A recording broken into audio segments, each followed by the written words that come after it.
Le mercredi 12 avril 2023, Apolline de Malherbe recevait Marine Le Pen pour sa fameuse interview politique, dans la matinale codiffusée sur BFM TV et RMC.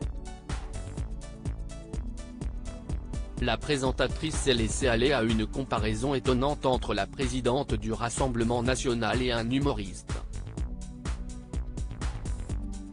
Comme souvent, les interviews d'Apolline de Malherbe dans sa chronique, l'interview politique, diffusée sur BFM Télévision et RMC, sont particulièrement animées.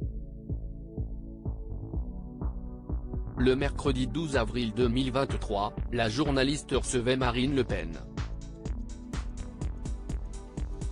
Dans un contexte tendu autour de la réforme des retraites, la présidente du Rassemblement national a sans surprise prêché pour sa paroisse. Nous avons mis sur la table l'intégralité des propositions qui étaient les nôtres. Les Français y adhèrent, et aujourd'hui, ils se rendent compte que tout ce qu'on leur a dit est en train d'arriver.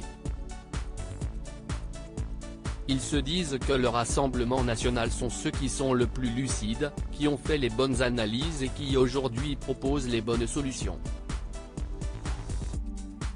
Avant de rajouter, les Français veulent de la fermeté, de la pugnacité, et ils veulent une direction, et c'est ce que représente aujourd'hui, avec de la solidité, le Rassemblement national.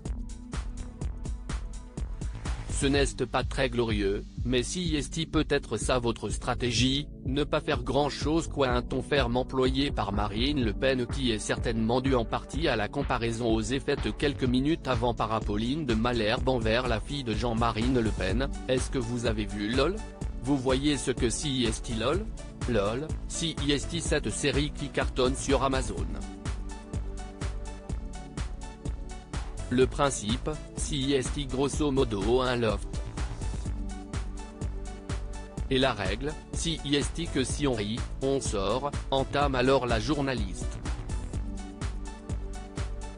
Avant d'enchaîner, vous me faites penser à Paul Mirabel.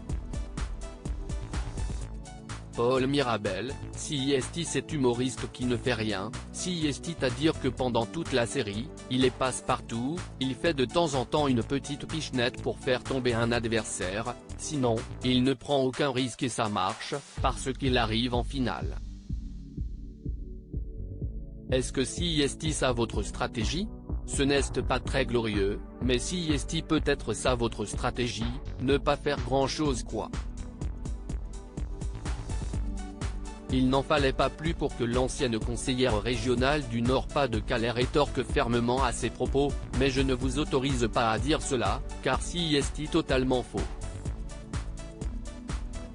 Si est ce quoi écrit un certain nombre de journalistes, mais si est un mensonge. La réalité, si est que nous avons fait tout ce qui était en notre pouvoir pour lutter contre cette réforme des retraites. Un face-à-face quelque peu houleux.